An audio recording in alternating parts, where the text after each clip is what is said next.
Hello my dear students and Bihar के प्यारे प्यारे भविष्य के शिक्षक जो भी लोग बीपीएससी की तैयारी कर रहे हैं 1 to 5 के लिए, उनके लिए मैथ्स और रीजनिंग काफी इंपॉर्टेंट है। तो मैं इस सेशन में लगातार अब ये चलेगा प्रैक्टिस सेट 7, इससे पहले भी आ चुका है और इस बुक का पूरा प्रैक्टिस सेट मैं आपको खत्म करवा दूंगा। यदि आप इतना कर लेते ना प्रैक्टिस सेट मैथ्स और रीजनिंग का मेरे साथ, कंसेप्ट और ट्रिक इस प्रकार से आपका क्लियर हो जाएगा कि आपके एग्जाम में जितने भी प्रश्न आएंगे मैथ्स और रीजनिंग से रिलेटेड एक भी प्रश्न ना छूटेंगे। तो चलिए बढ़ते हैं प्रश्न की तरफ। ज्यादा बात हम नहीं बताएंगे आपको, बाकी आप समझदार हैं कि कहाँ पढ़ना है कहाँ नहीं पढ़ना है। तो डियर प्रैक्टिस सेट 7 का मैथ्स का पहला क्वेश्चन ये रहा आपके स्क्रीन पर कि बताना है कि -7 + -9 + 12 + -16 ये सबको जोड़ करके कितना आएगा। सो इजी प्रश्न बना लेंगे, कोई दिक्कत तो होना नहीं चाहिए। जोड़ना कैसे है डियर, यहाँ पे तो -7 को -9 के साथ जोड़ेंगे तो -16 और -16 को फिर -16 के साथ जोड़िएगा तो -32। अब -32 और +12 कीजिएगा तो माइनस और प्लस माइनस यानी घटाना है। 32 में से 12 गया तो 20 होगा, लेकिन 12 32 है तो 32 का साइन यानी कि -20। Correct answer option 1। समझ गए, कोई दिक्कत ना होगा, ये तो आपके बच्चे ही बना देंगे। नेक्स्ट अगला प्रश्न डेट ये रहा आपके से।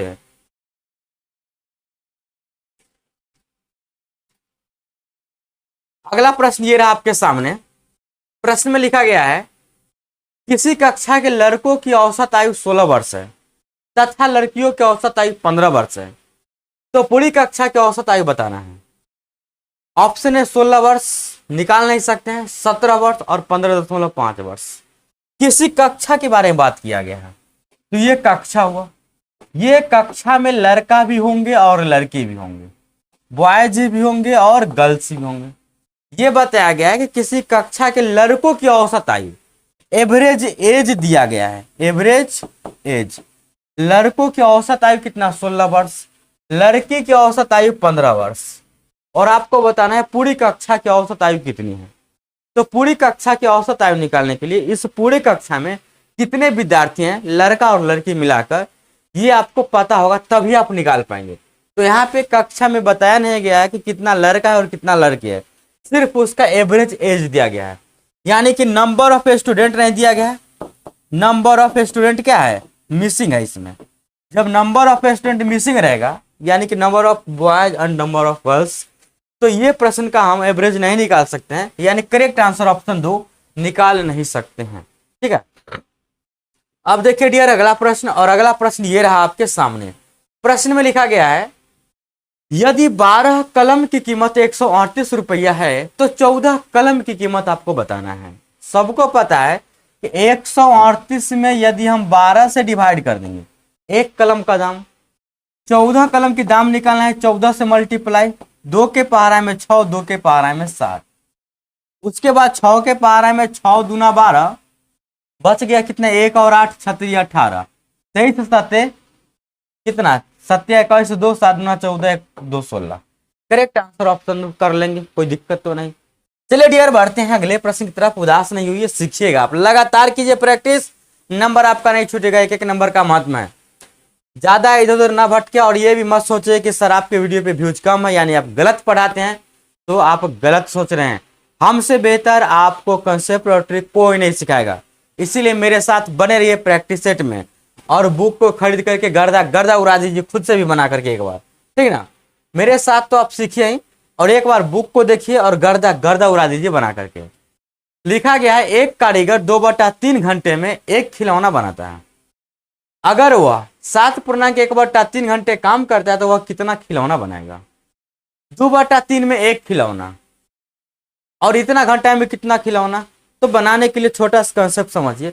अगर हम आपसे पूछेंगे 2 घंटा, 2 आवर बोलिए, 2 घंटा बोलिए, 2 घंटा बराबर एक खिलौना, 2 घंटा बराबर एक खिलौना। अगर आपसे हम पूछे कि 10 घंटा बराबर कितना खिलौना, तो आप क्या बोलेंगे 5। क्यों? क्योंकि आपने 10 में डिवाइड कर दिया 2 से, यही ना। या 2 घंटा में एक खिलौना, 10 घंटा है तो 2 × 5 = 10 यानी 5 खिलौना। ये 5 आएगा कहाँ से, यह टोटल घंटा में हम डिवाइड करेंगे 1 घंटा से। कहने का मेरा मतलब है ये टोटल घंटा है 7.1/3 घंटा, यानी 7 × 1 = 22/3, और डिवाइड करना है 2/3 से, तो मल्टीप्लाई उलट के कीजिए 3/2 से। इतना होशियार आप हैं और ऐसे काट के 11 मार दीजिएगा आंसर। करेक्ट आंसर ऑप्शन 4 हो जाएगा या नहीं हो जाएगा, जल्दी बताइए फास्ट। चलिए बढ़ते हैं डियर अगले प्रश्न की तरफ, और अगला प्रश्न ये रहा आपके सामने। आप वीडियो को रुका करके बनाइए। विशेष दिक्कत के लिए आपको पता है मेरा मोबाइल नंबर से लेकर हर चीज पता है, आपको भेज सकते हैं, कोई दिक्कत नहीं होगा, मैं आपको बता दूंगा। लिखा गया है किसी आयत की लंबाई को दुगना तथा चौड़ाई को आधा कर दिया जाए तो क्षेत्रफल, तो उसके क्षेत्रफल में कितने % का बदलाव होगा, क्या करना है। हम आपको बोल रहे हैं कि ये आपके पास एक आयत है, ये 2 मान लेते हैं और इसको 4 मान ले, सॉरी ये 2 है तो ये भी 2 होगा, ये 4 मान लेते हैं, ये भी 4 मान लेते हैं। आप बोलिए कि सर ये बड़का वाला को आप 2 मान लिए, छोटका वाला को 4, आप कुछ भी मान सकते, कोई फर्क नहीं पड़ेगा। आप चाहे तो इसको भी 4 मानिए, इसको 2 मानिए, कोई फर्क नहीं पड़ेगा, आंसर कुछ भी मान सकते हैं। लंबाई चौड़ाई में किसी आयत की लंबाई को दोगुना कर दिया जाता है। अब देखिए लंबाई को हम दोगुना कर रहे हैं, लंबाई को दोगुना करेंगे यानी 2 है तो अब कर देंगे 4, और चौड़ाई को आधा कर दिया जाता है, यही ना। तो चौड़ाई पहले 4 था तो अब कर देंगे 2, कोई दिक्कत, अब तो सही लग रहा है आपके हिसाब से। तो अब क्या करना है कि क्षेत्रफल में कितना % का वृद्धि होगा। पहले क्षेत्रफल कितना था, 4 दूना 8, अब क्षेत्रफल कितना होगा, 4 दूना 8। आपको लग रहा है कोई परिवर्तन हुआ, बोलेगा नहीं सर कोई परिवर्तन नहीं हुआ, यानी कि ऑप्शन 4 कोई बदलाव नहीं है। Correct answer option 4। चलिए बढ़ते हैं अगले प्रश्न की तरफ। उम्मीद है बात समझ में आ गया होगा, किसी प्रकार की दिक्कत भी नहीं होगा। तो डियर अगला प्रश्न ये रहा आपके सामने। लिखा गया है किसी शहर की आबादी 1,33,575 है, सॉरी इतना से। अब देखिए प्रश्न संख्या 6, किसी शहर की आबादी 1,33,575 से बढ़कर 1,38,918 हो गई तो बढ़ोतरी % बताइए क्या होगी।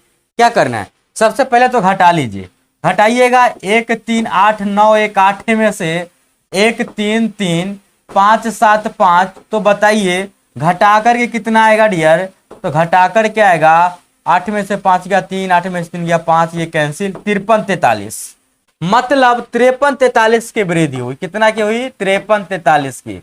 53,43 की वृद्धि किस पर हुई, सब पहले ये बताइए। तो ये हो गया 1,33,575 यानी 575 पे। आपको करना है परसेंटेज में, इसको बताना है कितना % की वृद्धि हुई। तो परसेंटेज में ज्ञात करने के लिए 100% लीजिए। अब क्या कीजिएगा, इसको कटिंग कुटिंग कीजिए। 4 के पहाड़ा में नहीं कटेगा, 5 के पहाड़ा में कट जाएगा। 5 के पहाड़ा से पहले तो 25 के पहाड़ा में उड़ा सकते हैं। तो 25 के पहाड़ा में डियर 25 चौका 100, 25 के पहाड़ा में काटेगा ना, 25 5 125, 25 तिहाई 75, 25 चौका 100, 25 तिहाई 75, 53,43 बार में कट गया और इससे ये कट जाएगा। तो सिंपल सा बचा 4%। करेक्ट आंसर ऑप्शन 4, कोई दिक्कत तो नहीं, बन जाएगा। चलिए डियर अब देखिए अगला प्रश्न, और अगला प्रश्न ये रहा आपके सामने। डियर प्रश्न में दिया गया वह छोटी से छोटी संख्या बताइए जिसे 6, 7, 8, 9 तथा 12 से भाग देने पर शेषफल 1 प्राप्त होता है। अब शेषफल 1 प्राप्त होता है तो क्या करना है, इसका एलसीएम निकालना है। तो सबका एलसीएम निकाल दीजिए, 6, 7, 8, 9 और 12, और जो भी एलसीएम आएगा ना उसमें 1 जोड़ देना है। तो एलसीएम निकालने के लिए आपको हम शॉर्टकट विधि बता चुके हैं, किसी को भी ले सकते हैं। 6 और 12 के एक साथ लीजिए, 6 12 का एलसीएम 12। अब ये 12 आ गया तो 12 को अब 8 के साथ ले लीजिए ना, 24 आ जाएगा। ये 24 को अब 9 के साथ ले लीजिए ना, 24 और 9 का एलसीएम हो जाएगा 72। 72 को 7 के साथ लेंगे तो 72 गुने कितना हो जाएगा डियर, 7, 7 दूना 14, 7 49, 50, 504 में 4 जोड़िएगा, नहीं सॉरी 504 में 1 जोड़िएगा क्योंकि शेषफल 1 आना चाहिए। करेक्ट आंसर 505, कोई दिक्कत तो नहीं, बन जाएगा ना। एलसीएम निकालना ही कला है। कैसे निकालेंगे, किसी को भी आप ले सकते हैं। 6 और 12 एलसीएम 12, 12 और 8 LCM 14, 24, 24 9 LCM 72, 72 7 multiply, correct answer, ठीक ना। अगला प्रश्न ये रहा आपके सामने। प्रश्न में दिया गया है ना कि एक कार 111 किलोमीटर चलने पर 6 लीटर पेट्रोल खाती है, खपत करती है, तो 10 लीटर पेट्रोल में कार कितनी दूरी तय करेगी। सिंपल सा दिया गया है कि 6 लीटर रहेगा, 111 किलोमीटर चलेगा। अगर 10 लीटर पेट्रोल होगा तो कितना चलेगा, 111 डिवाइड 6 गुने 10, यही तो करना है। 2 तिहाई 6, 2 5 10, 3 के पारा में सबको पता है 3 तिहाई 9, बच गया 2, एक 3 7 21, 27 पचे कितना होता है 5 7 35, 5 से 15 3 18, यानी कि 185। Correct answer is option 2। कोई दिक्कत तो नहीं, बन जाएगा। अब आइए डियर अगले प्रश्न की तरफ, और अगला प्रश्न ये रहा आपके सामने, प्रश्न संख्या 9। बिल्कुल है, फाइन बन जाना चाहिए आपसे। प्रश्न में लिखा गया है 275 ग्राम 2 किलोग्राम का कितना परसेंट है। 275 ग्राम 2 किलोग्राम का कितना परसेंट है, का किस में लगा, तो का लगा 2 किलोग्राम में। 275 ग्राम को ऊपर रखिए, और किलोग्राम में का लगा है तो नीचे किलो नहीं लिखना है, ऊपर ग्राम में तो नीचे भी ग्राम में। 2 किलोग्राम मतलब 2000 ग्राम, और इसको बदलना है डियर किस चीज में, परसेंटेज में, तो 100 से गुणा, ये ग्राम ऊपर होता है, ग्राम से ग्राम, ग्राम मतलब भाग गया, कट गया, डबल जीरो से इसको काटिएगा, डिवाइड कीजिएगा 2 के पारा में, 2 कम 2 2 6, 2 सत्ते 14, 2 25 10, दशमलव यहाँ पे आ जाएगा ना, यहाँ पे आ जाएगा 13.75। Correct answer option 2। कर लेंगे डिवाइड, कोई दिक्कत तो नहीं किसी प्रकार की, हो जाएगा ना। चलिए डियर अब बढ़ते हैं अगले प्रश्न की तरफ, और अगला प्रश्न ये रहा आपके सामने। अगला प्रश्न में दिया गया है ना, एक व्यक्ति अपनी आय का 35% भोजन पर, 25% बच्चों की शिक्षा पर खर्च करता है। शेष धन का 80% वह घर के किराए पर खर्च करता है। अपनी आय का कितना परसेंट वह बचा लेता है, क्या करना है इसमें। अगर बात देखा जाए यहाँ पे, तो यह मान के चलते हैं डियर, उस व्यक्ति का जो इनकम है, सपोज दैट उस व्यक्ति का इनकम 100x है। कितना है 100x। ये 100x में से तो पहला बात ये लुटा दिया 35% भोजन पे, तो 35% लुटा दिया मतलब 35x लुटा दिया। इसका मतलब अब इसके पास बचा कितना डियर, अच्छा 25% बच्चों की शिक्षा पर। तो ऐसे नहीं कीजिए, इसको ऐसे कीजिए, यहाँ पे शेष की बात लास्ट में किया है, तो भोजन की बात करें तो भोजन पे कितना 35%, 35% लुटाना मतलब 35x लुटाना। फिर बच्चों की शिक्षा पे खर्च किया, ये लुटाया ना, ये ओरिजिनल खर्च हुआ। शिक्षा पे 25% यानी कि 25 है, क्यों, क्योंकि 100 का जितना निकालेंगे परसेंट उतना ही x। उसके बाद बोला है शेष धन का, अब बोला है शेष, तो 100x में से 35 और 25 यानी कि 60x उड़ा दिया। अब 60x उड़ा दिया तो इसके पास बच गया कितना शेष, तो डियर इसके पास शेष बचा 40x। अब 40x में से 80% क्या करता है घर के किराया पर, तो 40x का 80% दे दिया, तो इसके पास अब बचा कितना, तो इसके पास बचा 40x का 20%, मतलब इतना, डबल जीरो ऐसे काटेंगे 4 दूना 8x। अब 100x यह कमा रहा था और बचा रहा है मात्र 8x, तो 100 में जितना बचाएगा उतना ही परसेंट कहलाएगा। Option 1 correct. बन जाएगा या नहीं बन जाएगा। अब आइए डियर अगले प्रश्न की तरफ, और अगला प्रश्न ये रहा आपके सामने। तो प्रश्न में डियर दिया गया है ना 1% का आधा का समतुल्य, यानी कि 1% का आधा का मान आपको बताना है।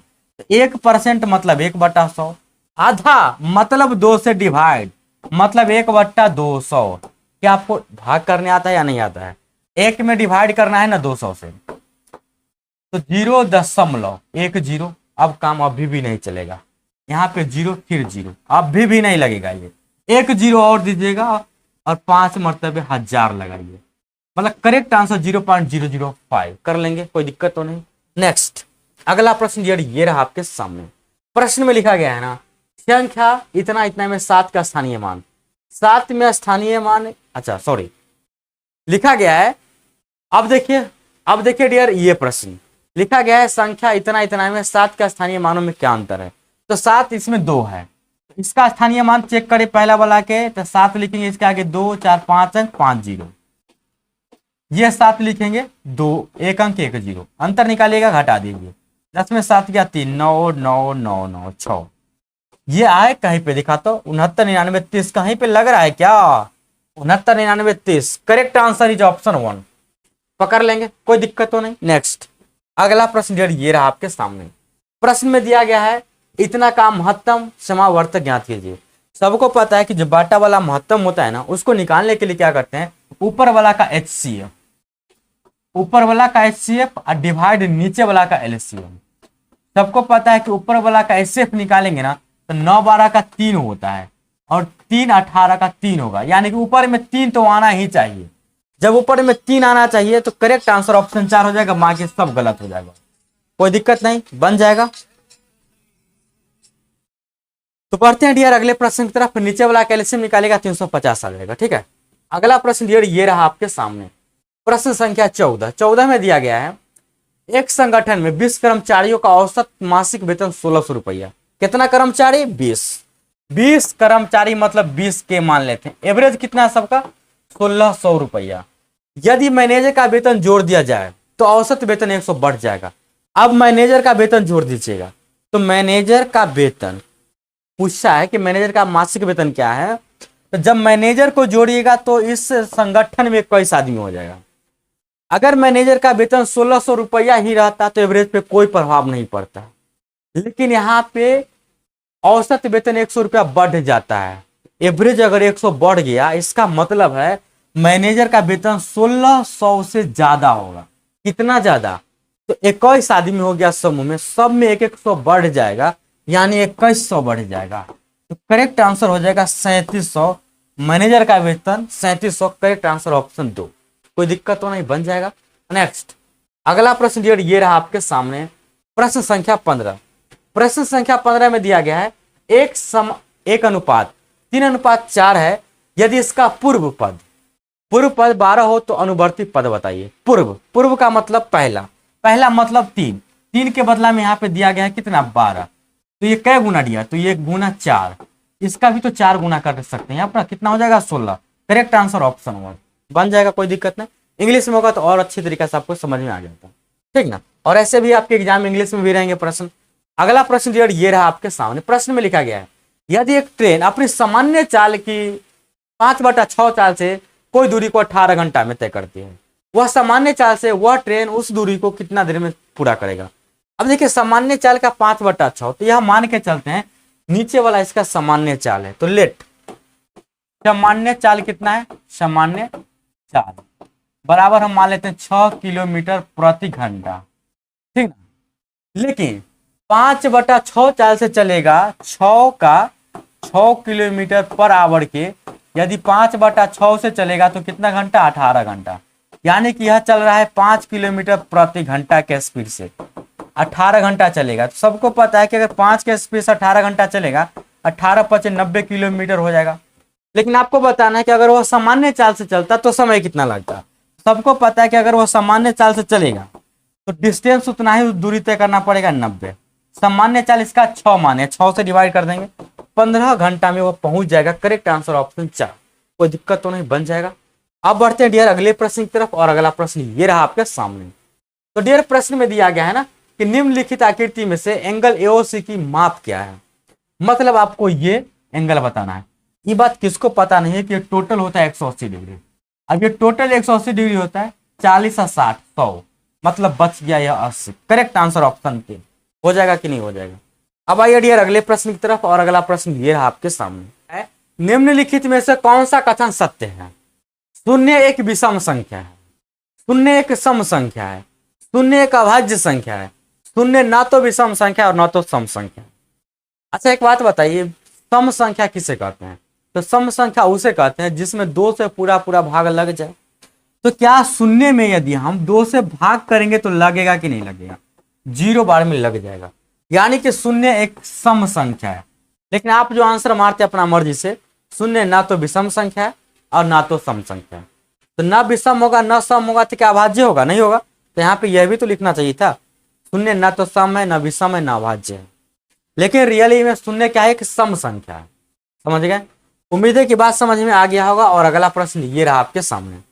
तो डियर प्रश्न में लिखा गया है कि निम्न को भिन्न के रूप में सरल करने पर लिखिए। अब इसको जोड़ घटाव करके दशमलव के रूप में आएगा और उसको दशमलव तोड़ दीजिए और आंसर लिख दीजिए। इतना तो आप कर ही सकते हैं। कैसे करेंगे? प्लस वाला को प्लस के साथ जोड़ दीजिए, 4 और 2 6, 75 75 150 मतलब 1.5, 6 में 1.5 जोड़ेंगे तो 7 पॉइंट कितना होगा 5। आगे चाहे तो आप एक अंक लगा सकते हैं। -1.25 -3.80, 3 और 1 4, 80 या 20 100 यानी कि 1, तो 4 1 5 0.05 मतलब 5.05। जब इसको आप आपस में घटाइएगा ना तो ये हो जाएगा 10 में से 5 गया 5, ये 4 और ये 2। अब दशमलव हटाइएगा तो 245 बटा में बोले तो 100, 5 के पारा में काटिएगा तो 20 और 5 के पारा में 5 का 20, 5×9 45। 49/20 आएगा। किसको तोड़िएगा तो 49/20 आ जाएगा, वहां भी तोड़ के लिख सकते हैं। तो 20 दूना 40 और 9 49/20। करेक्ट आंसर ऑप्शन 1 कर लेंगे, कोई दिक्कत नहीं होगा। डियर अब अगला प्रश्न ये रहा आपके सामने। प्रश्न में लिखा गया है ना, एक डिब्बे में 500 अंडे हैं, 3/5 भाग अंडे टूट गए हैं। लीजिए 500 अंडा है, इस 500 अंडा में से टूट कितना गया, तो टूटा गया, टूट 500 का कितना डियर 3/25। 25 दूना 50 यानी कि 20 20 60। जब 60 अंडा टूट गया तो 60 हम माइनस कर देंगे, इसका मतलब बच गया कितना 440 अंडा। शेष अंडे का 4/5 भाग बेच दिया गया। लीजिए अब इसका 4/5 बेच दिए 5 के पहाड़ा में, 5 अट्ठे 40, 5 अट्ठे 40, 8 चौक 32, 3 35, 352 बेच दिया। तो पूछा गया शेष अंडों की संख्या, तो 440 अंडा था, उसमें से मैंने 352 बेच दिया। 10 में से 2 गया 8, बच गया 3, 3 में से 5 गया 8, और ये हो गया कैंसिल, यानी कि 88 अंडा अब बचा हुआ है। समझ गए, कोई दिक्कत नहीं, बना लीजिएगा। डियर अगला प्रश्न ये रहा आपके सामने, प्रश्न संख्या 21। क्या लिखा गया है, कौन सी राशि 8% वार्षिक साधारण ब्याज की दर से 4 वर्ष में 6600 रुपया हो जाएगी। यानी कि आपको बताना है प्रिंसिपल। सबको पता है कि कौन सी राशि 8% वार्षिक साधारण ब्याज की दर से 4 वर्ष 6600, एक साल का ब्याज जो मिलता है डियर 8%, तो 4 साल का ब्याज कितना मिलेगा 32%, और 6600 हो जाती है तो बताना है आपको राशि। तो 6600 होने का मतलब हुआ कि प्रिंसिपल जो भी होगा अपने आप में 100% होगा। ब्याज आपको एसआई के रूप में मिल रहा है 32%, यानी आपका जो अमाउंट होगा 132%, और अमाउंट दिया गया है 6600, और आपको चाहिए प्रिंसिपल। यानी ये जो 6600 है यह किसका मान है, तो 132 का। परसेंट हटा देंगे और गुना कर देंगे 100% से। परसेंट से परसेंट क्या, जिससे रहता है उससे डिवाइड, जिसको निकालना है उससे मल्टीप्लाई। काट दीजिए, 4 के पारा में 4 तिहाई 12, 4 तिहाई 12, 2 1 2, 4 तिहाई 12, 4 के पारा में 25, 33 के पारा में 33 दूना यानी कि 200, 25 दूना कितना होता है 50, मतलब 00। करेक्ट आंसर ऑप्शन 2 5 4 बन जाएगा या नहीं बन जाएगा, किसी भी प्रकार की समस्या। अगला प्रश्न डियर अगला प्रश्न ये रहा आपके सामने। प्रश्न में दिया गया है, एक व्यक्ति 80 रुपए में एक पुस्तक खरीदता है तथा 100 रुपए में बेच देता है, उसका लाभ प्रतिशत बताना है। देखिए ना, अब कोई 100 रुपए में खरीद कर अगर कोई 80 रुपए में खरीद के यदि 100 रुपए में बेच दे तो कितना का लाभ हुआ, 20 का। किस पे लाभ हुआ, तो 80 पे गुने कर देंगे 100। सबको पता है 20 चौका 80 कटेगा, 4 से 25 बार में कटेगा, और आंसर मार देंगे ऑप्शन 2। हो जाएगा कि नहीं हो जाएगा। अब आइए अगले प्रश्न की तरफ, और अगला प्रश्न ये रहा आपके सामने। प्रश्न में दिया गया है ना कि 3 संख्या जो एक दूसरे के सहभाज्य संख्या है, जिनमें प्रथम 2 संख्याओं का गुणनफल 551 तथा अंतिम 2 संख्याओं का गुणनफल 1073 है, तो तीनों संख्याओं का योग बताना है। मतलब पहला संख्या को यदि हम दूसरा संख्या से गुना करें, पहला संख्या गुने दूसरा संख्या, तो यह देगा आपको कितना 551, और दूसरा संख्या को यदि हम तीसरा संख्या से मल्टीप्लाई करें, यह देगा 1073। अब यहाँ पे अगर ध्यान दीजिएगा तो दूसरा दोनों में कॉमन है, तो जो चीज कॉमन होता है उसको हम बोलते हैं HCF, यानी कि ये दोनों का आप निकालेंगे डियर HCF।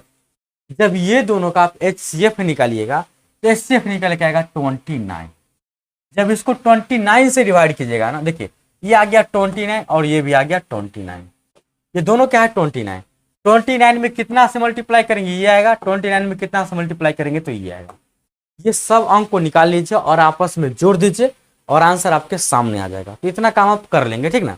बढ़ते हैं अगले प्रश्न की तरफ, और अगला प्रश्न ये रहा है आपके सामने। प्रश्न में लिखा गया है कि 36 डिवाइड -9, 36 में 9 से डिवाइड करेंगे 4, माइनस लगा हुआ है तो -4। Correct answer option 2। कोई दिक्कत तो नहीं, बन जाएगा ना। नेक्स्ट अगला प्रश्न डियर ये रहा आपके सामने, प्रश्न संख्या 25 में दिया गया है किसी आयताकार भूमि की लंबाई तथा चौड़ाई का अनुपात। अगर भूमि की चौड़ाई 36 मीटर तो उसकी लंबाई बताना है। भूमि की लंबाई तथा चौड़ाई 5 4, तो 5 4 जो है यह लेंथ और ब्रेथ दिया गया, लेंथ और ये ब्रेथ।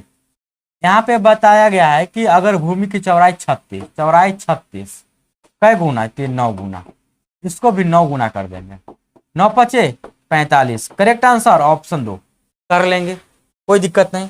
अब आइए डियर, स्टार्ट होता है आपका प्रश्न संख्या 26 रीजनिंग से। लिखा गया है कि राम को याद है कि उसके भाई का जन्मदिन 15 फरवरी के बाद परंतु 18 फरवरी के पहले। राम को क्या याद है? राम को याद है 15 और 18, 15 के बाद और 18 से पहले। जबकि उसकी बहन काली को याद है कि उसके भाई का जन्मदिन 16 फरवरी के बाद। काली को याद है 16 के बाद होना चाहिए परंतु 19 फरवरी से पीछे।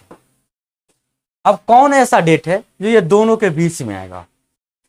तो ये दोनों के बीच में जो डेट आएगा 17, जो किसी के उम्मीद में नहीं है, 17 है जो करेक्ट आंसर हो जाएगा। उम्मीद है बात समझ गए होंगे, ऐसा प्रश्न हम कई बार बता चुके हैं। डियर अगला प्रश्न ये रहा आपके सामने। प्रश्न में लिखा गया है ना, दी गई उत्तर आकृतियों में से उस उत्तर आकृति को चुनिए जिसमें प्रश्न आकृति निहित है। मतलब ये जो आकृति है कहाँ पे आपको लग रहा है कि छुपा हुआ है? तो अगर आप ध्यान से देखेंगे तो इस ऑप्शन में तो कहीं नहीं नजर आएगा। क्या इस ऑप्शन में नजर आ जाएगा? आ जाएगा। यहां से ऐसे आ जाइएगा और ऐसे, और फिर यहां से कट के फिर ऐसे आ जाइएगा, ऐसे। करेक्ट आंसर हो जाएगा ऑप्शन 3।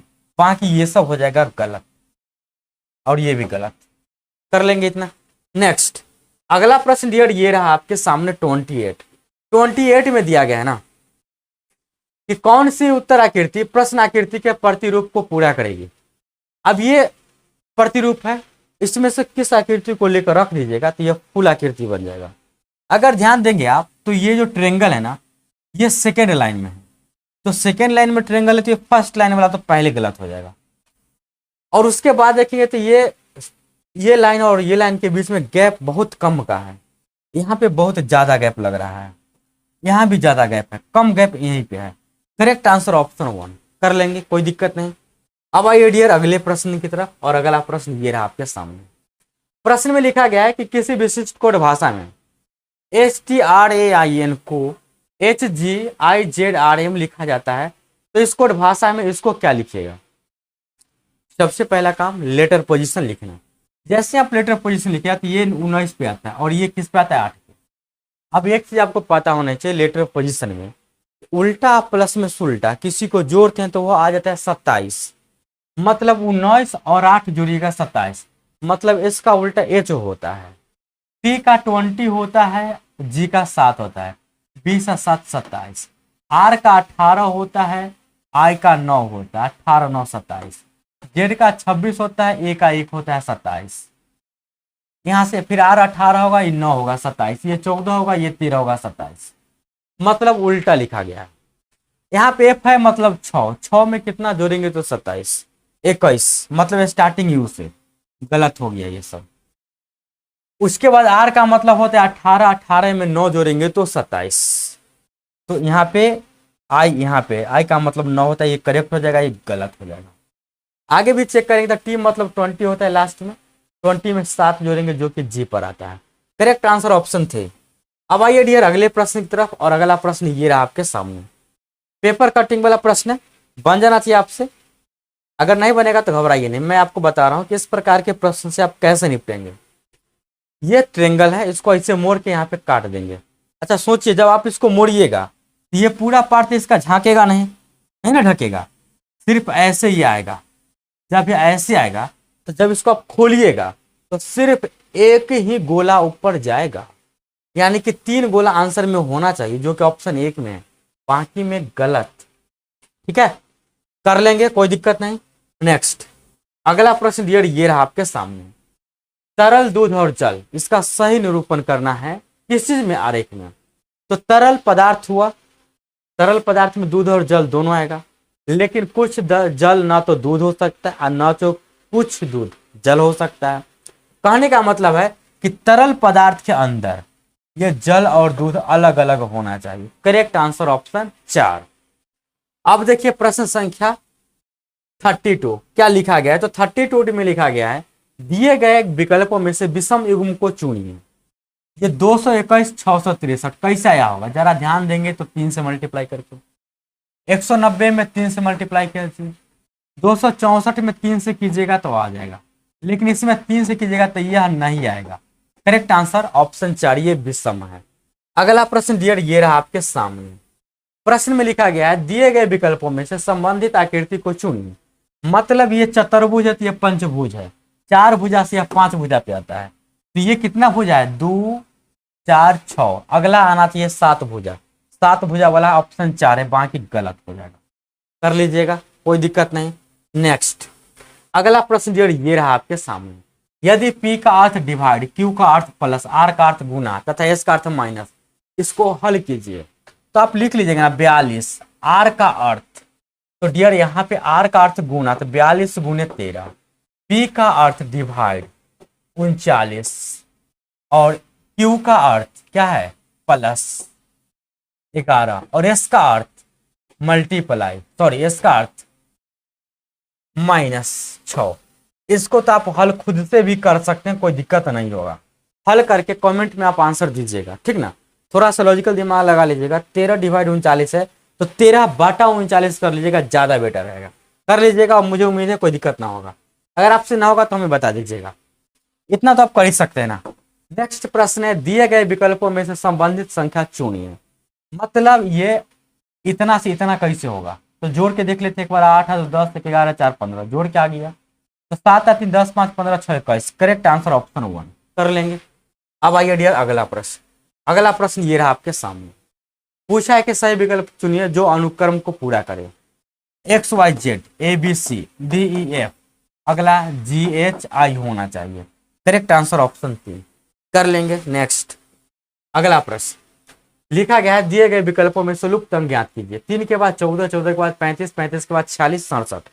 ध्यान देंगे तो यहाँ कितना जोड़ दिया गया है 11, कितना जोड़ दिया गया है 21, कितना जोड़ा गया है 11, कितना 21। अब कितना जोड़ाएगा तो 11, तो 67 और 11 78। Correct answer option 1 11 21 11 21 11। अब आगे कितना जोड़ाएगा 11 कर लेंगे। 11 21 का यहाँ पे जोड़ने का लफड़ा है। नेक्स्ट अगला प्रश्न 39 लिखा गया है, सॉरी 38 लिखा गया है दिए गए विकल्पों में संबंधित शब्द को चुनिए। नीला जो है यह रंग का कलर है। स्कूटर क्या है, स्कूटर एक वाहन है। मार देंगे ऑप्शन, कोई दिक्कत नहीं। नेक्स्ट आगे लिखा गया है आकृति के बाईं ओर एक दर्पण रखा गया है। दी गई आकृति का सही दर्पण प्रतिबिंब ज्ञात कीजिए। ये दर्पण है, इसका प्रतिबिंब ज्ञात करना है। सबको पता है कि जो दर्पण है प्रतिबिंब ऐसे बनेगा तो ये ऐसे हो जाएगा ना, और उसके बाद ये ऐसे देना है तो जो बनेगा प्रतिबिंब ना, यह जो ये वाला लाइन है यह किधर बनना चाहिए, पहले बनना चाहिए इधर, जो कि यहाँ पे ये गलत है। ये बन जाएगा इधर, सबसे लास्ट में बनेगा, यानी कि ऑप्शन 2 ये सब गलत हो जाएगा, ठीक ना। इधर है तो फिर इधर ना बनेगा, तो पहले ये बनेगा, ये लास्ट में बनेगा, तो लास्ट में यहाँ कम स्पेस है और यहाँ भी कम स्पेस है, लास्ट में बनेगा ऑप्शन 2। अब डियर अगला और लास्ट प्रश्न त्रिभुज की संख्या गिनती करना है। क्या गिनती कर पाएंगे आप? यदि आप नहीं कर पाएंगे तो आप एक नियम जानिए त्रिभुज गिनती करने का। जब इस प्रकार के त्रिभुज होता है तो इसमें त्रिभुज की संख्या कितना होता है, तो छोटका 1 छोटका 2 एक बड़का हो जाता है 3। लेकिन इसको करते कैसे, 1 का 2 लिखेगा आपस में जोड़ दीजिएगा, तो कुल मिलाकर उसमें 3 त्रिभुज है। वही फिगर आप देखिएगा तो यहाँ पे ये बना हुआ है, तो यहाँ पे कितना हो जाएगा, इसमें हो जाएगा 3 और ये हो जाएगा 4 और एक बड़ा वाला ले लेंगे तो हो जाएगा 5। Correct answer option 2। तो उम्मीद है मेरे प्यारे शिक्षक मैथ्स और रीजनिंग जो भी आपको हम पढ़ाएं समझ में आ गया होगा और किसी प्रकार की दिक्कत ना होगा। तो आपका एग्जाम नजदीक है, मेरे साथ बने रहिए, प्रैक्टिस करते रहिए, एक भी प्रश्न आपसे ना छूटेगा। अच्छा कॉन्सेप्ट और ट्रिक देंगे आपको। एक बार वीडियो को लाइक शेयर सब्सक्राइब और फैला दीजिए मार्केट में, ताकि आपका भाई भी कुछ मोटिवेट हो जाए आपके दया से। थैंक यू जुड़ने के लिए, धन्यवाद।